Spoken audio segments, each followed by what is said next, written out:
Mga kabida, isang magandang oras sa lahat at welcome po sa aking channel. Ito po, magbigay lang po tayo ng reaction dito ho sa naging pahayag po mga kabida ni AFP Chief of Staff General Romeo Bronner Jr. Patungkol po ito sa deployment po ng Typhoon missiles dito sa Pilipinas mga kabida. Nakakabahala po yung kanyang pahayag. Parang provocation po ito mga kabida laban ho sa China po. Mantakin nyo sinabi daw niya mga kabida na yung deployed na Typhoon missiles dito sa Pilipinas kaya hong umabot po ng mainland China at maging yung kanilang artificial islands. Anong ibig sabihin po niya dito? Okay? Para bang ang interpretation ho dito mga kabida, kaya nga dineploy ito hong Typhoon missiles dito sa Pilipinas ay intended po ito para ho sa China. Okay? Eto, babasahin ko lang po yung kanyang statement.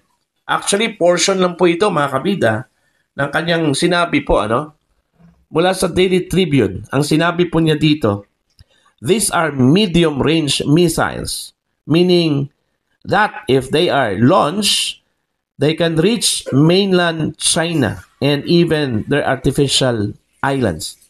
But for us, they do not matter to others. We are strengthening the AFP to defend our country against any nation attempting to invade or seize our territory. He emphasized. Ayun. So yun yung sinabi po niya, mga kabida, na ang Typhoon missiles daw ay kaya hong umabot po ng mainland China at maging ito hong artificial islands po nila. So meaning dun po sa West Philippine Sea. Okay? Yun pa lang, medyo nakakabahala na po, mga kabida, yung pahayag na yun. Okay? Parang provocation yun Okay? Kaya ang dami hong nag-react ko dito, At isa po sa mga nag-react ko dito, mga kabida, ito hong si Davao City 1st District Representative Paulo Pulong Duterte. Iba yung kanyang tingin ho dito, Para bang nakakatakot po, nakakabahala po, mga kabida. Para daw ginawang collateral damage po ng AFP Chief of Staff po mga kabida, ang mga Pilipino. Okay? Eto, babasahin ko lang po yung kanyang reaction. Reaction po ni Congressman Duterte mga kabida. Eto po, posted po ito mga kabida mula sa Super Balita Davao. Okay? Ang sabi po niya dito, Statement of Representative Paulo Z. Duterte on the remarks of General Romeo Bronner Jr. about U.S. missiles in PH, meaning Philippines, reaching China. Ayan. Ito, Bisaya po ito, mga kabida. Pero ipapaliwanag ko to sa Tagalog, po. Okay? Babasahin ko muna yung Bisaya na statement po niya. So, maudi ay naron ang atong depensa pabida-bida sa Amerika, bisan klaro kaayo nga ang Pilipino ang mahimong sunugon permi sa kalagot sa laing nasod. Ang ibig sabihin po niya dito mga kabida, so ito pala yung depensa, itong Typhoon missiles, na malinaw naman daw, na ito po o ang mga Pilipino po ay parang ginagawa hong collateral ho dito, at parati hong subject ho sa galit, mga kabida, mula sa ibang bansa. Okay? General, before you boast about missiles that can reach China, can you guarantee that you can stop the retaliation? Yun yung tanong po ni Congressman Pulong Duterte, kay General Bronner. Bago ho siya magyabang, mga kabida, dito ho sa Typhoon missiles na hindi naman po sa atin, pinahiram lang po sa atin mga kabida ng Amerika, Okay? Kaya ba niyang igarantiya, na pigilan ito hong ganti, ng China sa Pilipinas kung sakali hong sumiklab ito hong giyera po mga kabida, Diba? Ilan lang man yung missiles na nandito po. Iilan lang po yun. Hindi ho kakayanin mga kabida ng Pilipinas, yung retaliation po ng China. Ang dami hong missile sila doon, ano? Mga kabida, ano po? Mismo yung Amerika nga alanganin ho, ano? Mag-head on dito sa China, ano? Mga kabida, tayo pa. Diba? So dapat maingat po. Ito hong si General Bronner sa kanya hong mga pahayag po, ano? Eto, tuloy po tayo, mga kabida. Ang tinuod nga pangutana, kinsa mangyod ang imong ginaserbisuhan? Ang Pilipino o ang CIA? Yan yung pangalawang tanong po ni Congressman Pulong, mga kabida, kay General Bronner. Kaya kung para ka sa mga Pilipino, dili ka magpakahiro sa press con unya ang ordinaryo natong mga tao ang mahimong collateral damage. Okay?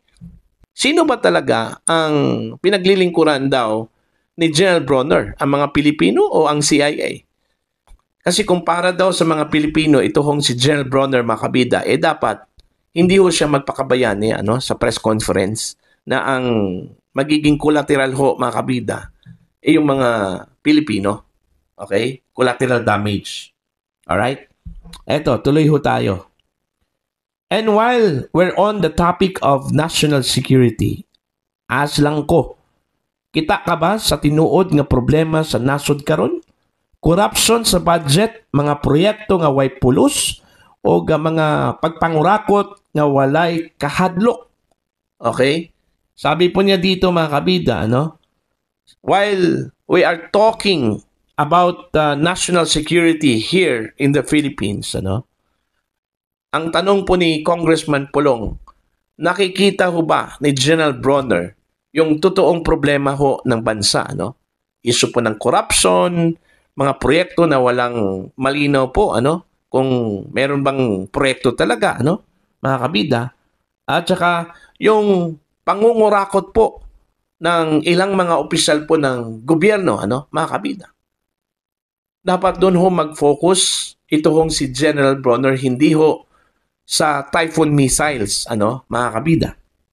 Don't lecture us about defending the nation if you can't even defend the people from thieves in uniforms and suits. Ayan.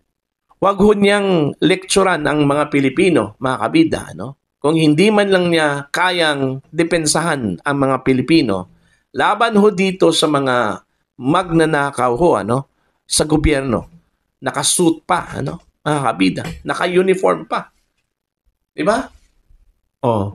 Actually, may sense yung pahayag at tanong po, ni Congressman Pulong, mga kabida.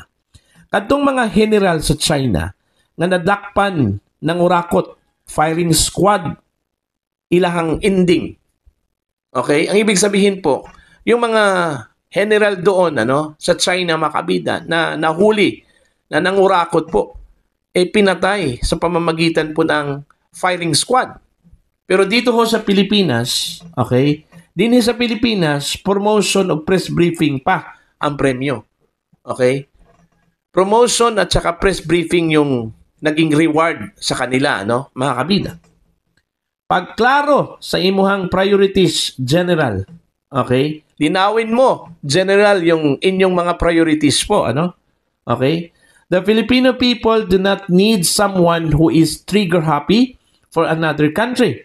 They need a leader who will fight for them and protect their future, not offer them as targets. Ayan. Ayaw mi, himo ang bugo. Wag ho kaming gawing bobo. We want peace, security, and sovereignty, not missiles with someone else's fingerprints. Kailangan po namin ng tahimik, mapayapa, at seguridad, at maging aming otoridad. Hindi ho missiles, na hindi po natin pag-aari. Pag-aari po ng Amerika. So yun yung naging reaction po ni Congressman Pulong, dito ho sa pahayag po ni General Bronner po, makabida. Actually, sa tingin ko lang po dito, nakakabahala talaga, Kasi po, parang provocation po ito, ngayon, kung marinig ito ng China, mabasa ito ng China, mga kabida, ano kaya yung magiging reaction po nila dito? So, ang conclusion talaga nila is, yung missiles na dineploy sa Pilipinas ay intended pala para sa amin, ano? Yun yung magiging conclusion po nila dito, ano? Kasi unang-una po, nung dineploy itong Typhoon missile sa Pilipinas, mga kabida, ng Amerika, tumutol po dito, ano? Ito hong China. Threat kasi ito sa kanila eh. Okay? Tumutol ho dito ang bansang China, mga kabida, ano po? Although sinabi po na para lang ito sa training, yung deployment ng missile sa Pilipinas, pero malinaw ho, sa sinabi po ni General Bronner, mga kabida, na intended ito para sa China. Kasi hindi po niya sasabihin po, mga kabida, na aabot po ito sa China, mainland China, tsaka sa kanila hong mga artificial islands, ano?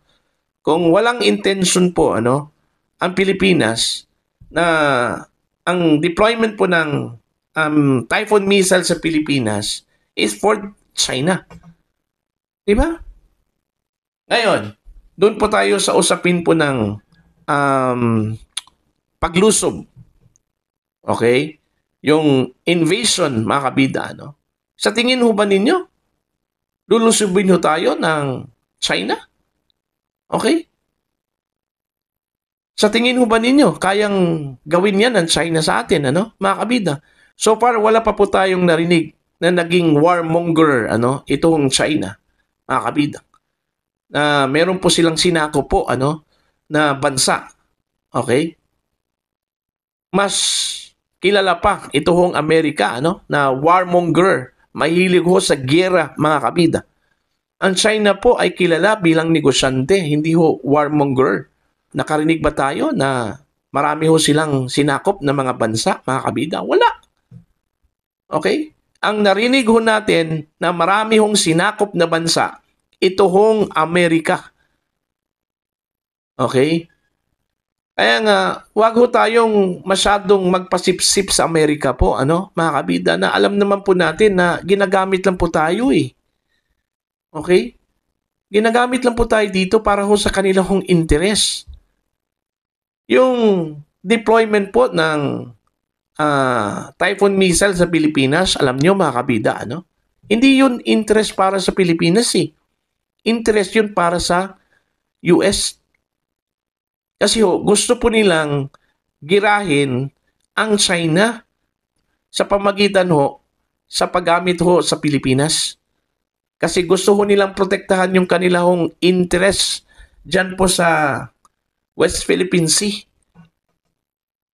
Okay? Yun yung malinaw po, mga kabida. Tapos, nagpapadala ho tayo. Actually, pwede naman po tayong mamuhay ng tahimik, ano, mga kabida. Okay, issue po ng West Philippine Sea. Kaya naman po siguro nating mag-usap po, mga kabida, ano, through diplomatic channels, ano. Hindi naman po kailangan maglagay ho tayo ng missiles ho dito. Kasi unang-una, wala naman pong threat na lulusubin ho tayo, mga kabida, ano, ng China.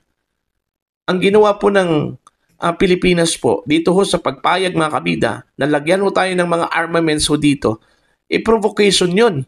Mas lalo ho nating ginalit ang China, mga kabida, no? Yung US nga medyo alanganin ho, ano, na makipag-head on po sa China, mga kabida. Dahil alam po nila na hindi ho basta-basta ang China, no? Tapos tayo pa. See?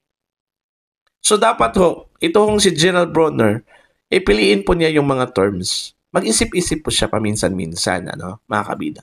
Na hindi naman po malagay po sa alanganin po ang ating bansa, ano, mga kabida. Diba?